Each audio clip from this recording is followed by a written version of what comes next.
Good morning students, myself Soni ma'am. Today I will teach you Civics class 6 chapter 3. Our topic is what is government. बच्चों, मैंने आपको what is government बता दिया है कि सरकार क्या होती हैं, इनके क्या किस तरह से आप कार्य करती हैं, मैंने सब बता दिया था। मैंने ये न्यूज़पेपर की कटिंग भी बताया था। मैंने कहा था न्यूज़पेपर की कटिंग में से ये 3-4 पॉइंट आप अपने मन से लिखिएगा। ठीक, अब आपका नेक्स्ट जो टॉपिक है वो आता है levels of the government. Means सरकार की स्तर, कितने स्तर की सरकार होती है। क्या ये आपके भारत में एक ही सरकार है जो पूरे गांव से लेके पूरा शहर फिर पूरा देश चला रही है? ऐसा बिल्कुल नहीं है। हर लेवल पे गवर्नमेंट क्या है, चेंज हो जाती है। Now that you know that the government is the responsible for so many different things. आप जानते विभिन्न प्रकार की चीज़ों के लिए कौन जिम्मेदार होता है? सरकार जिम्मेदार होती है। अगर पेट्रोल का दाम बढ़ता है तब भी सरकार जिम्मेदार होती है। डीजल का, मिट्टी का तेल, प्याज, कुछ भी अगर दाम बढ़ता है तो कौन अच्छा काम होता है तब भी सरकार की तारीफ़ की जाती है, बुरा काम होता है तो उसकी बुराई की जाती है।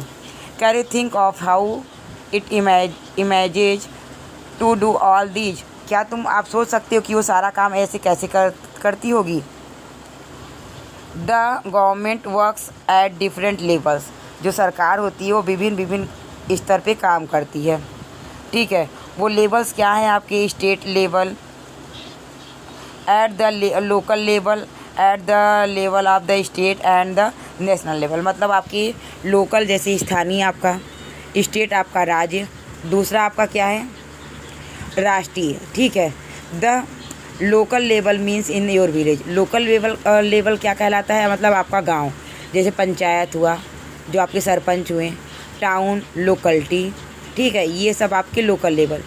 And the state level would means that which cover the entire state like the Haryana, Assam and the national level related to the entire country. और स्टेट लेवल पे जितने आपके राज्य हैं, सब राज्यों की अलग अलग सरकारें हैं।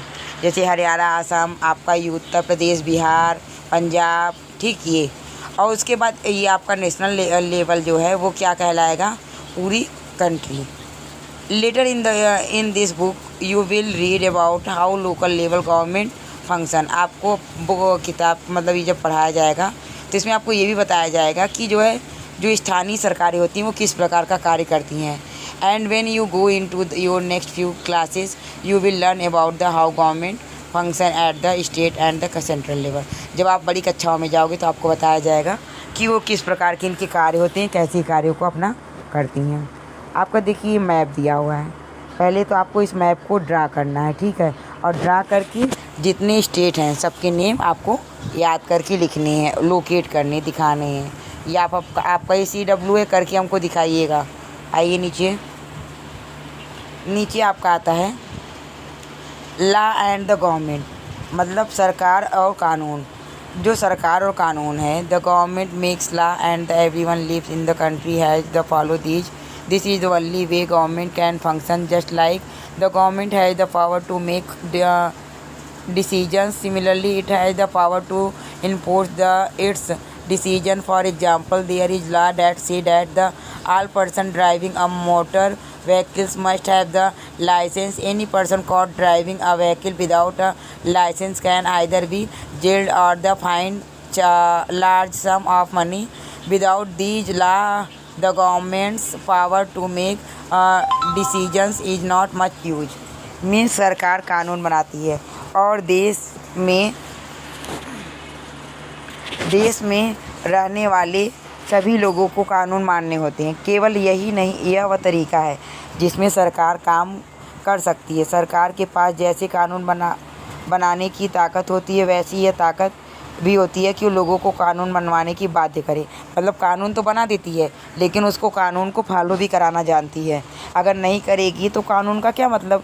कानून बन जाए उसको फॉलो ही ना करा। जैसे आपका स्कूल है और जो आपकी प्रिंसिपल मैम है, और अगर वो कोई नियम बना दे और नियम बनाने के बाद कहते ठीक है, कोई करे चाहे ना करे, ये नियम है, तो आप बताओ उस नियम का क्या मतलब? कोई मतलब हुआ? नहीं हुआ। तो इसमें जो है लोगों को कानून मानने के लिए बाध्य करना पड़ता है। उदाहरण के लिए एक कानून है कि जैसे गाड़ी चलाने वाले के पास लाइसेंस होना चाहिए।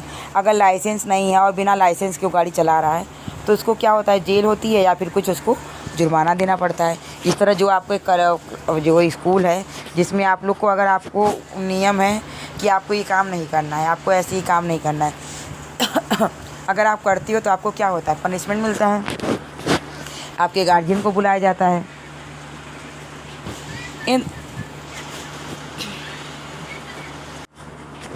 In addition to any action that the government can take, there are also steps that the people can take if they feel that a particular law is not being followed.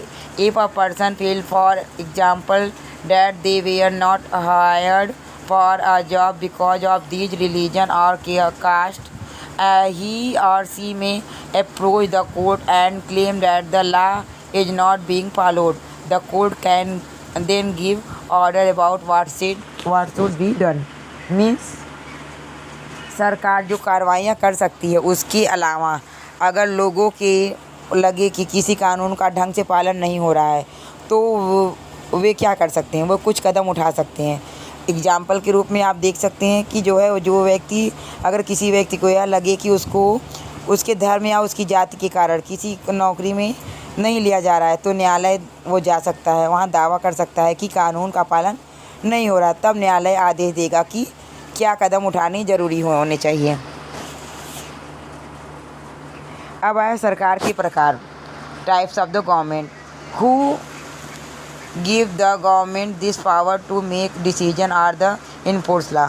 सरकार को कौन निर्णय लेने और कानून का पालन करवाने का, यानी उन्हें बाध्य बनाने की शक्ति कौन देता है, इन्हें कौन इतना पावरफुल करता है।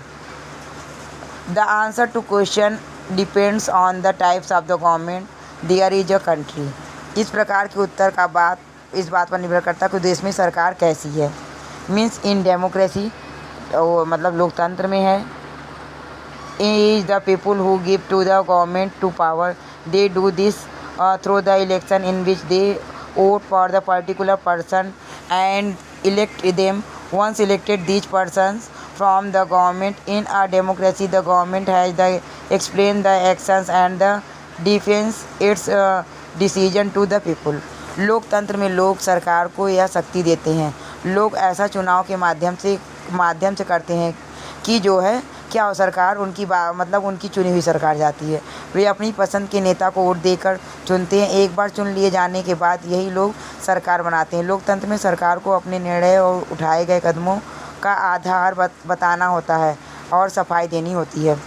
ठीक है, मतलब जो कार्य करेगा उसको बताना पड़ेगा और जो है वो उसका अगर गलत काम किया तो उसको सफाई देनी पड़ेगी। Another form of the government is the monarchy. The monarch, kings or the queens, has the power to make decision and run the government. Monarch may have a small group of the people discuss matters which put the final decision making power remains with the monarch. Unlike in the democracy, kings and the queens do not have the explain their action to defend the decisions they take. Means एक दूसरी तरह की सरकार भी होती है जिसे राजतंत्रीय सरकार कहते हैं। इसमें राजा यानी रानी के पास क्या होता है, निर्णय लेने और सरकार चलाने की शक्ति होती है। राजा के पास सलाहकारों का एक छोटा सा समूह होता है जिससे वह विभिन्न मुद्दों पर चर्चा करता है। अंतिम निर्णय लेने की शक्ति उसी के पास रहती है। लोकतंत्र के समान राजतंत्र में भी राजा यानी रानी को अपने निर्णय के आधार नहीं बताने पड़ते हैं और न ही निर्णयों की सफाई देनी पड़ती है। ठीक, तो बच्चों आपको इतना मैंने बताया। देखिए, एक राजा है जिसको बताया गया है कि इस टाइप के सरकार होते थे, जो राजा का बेटा ही राजा बनेगा। आपको चुन के नहीं, आपको नहीं बताना पड़ेगा कि किसकी सरकार होनी चाहिए। मतलब अच्छा हो बुरा हो, एक बार राजा बन गया तो जीवन भर राजा बना रहेगा। फिर उसके मरने के बाद कौन बनेगा, उसका बेटा बनेगा। ये किस प्रकार का शासन है, राजतंत्रीय शासन मीन्स मोनार्ची शासन। और डेमोक्रेसी में आप हर 5 साल पर अपना नेता खुद चुन सकते हो जो इसको आप पसंद करते हो। ठीक है बेटा, इसको पढ़िएगा और इसको एक बार रिवाइज़ करिएगा। जो मैंने मैप कहा इसको बना के हर जगह को लोकेट करिएगा। जैसे राजस्थान कहाँ है, पंजाब कहाँ है, उत्तराखंड कहाँ है, हिमाचल प्रदेश कहाँ है, ये सब आप देखिए। जम्मू कश्मीर और हिमाचल प्रदेश, पंजाब, उत्तराखंड, हरियाणा, दिल्ली, उत्तर प्रदेश, ठीक है, राजस्थान, मध्य प्रदेश, ये सब पूरा आप इसको दिखाइएगा, अच्छे से बनाइएगा। ठीक, दैट्स ऑल, थैंक यू।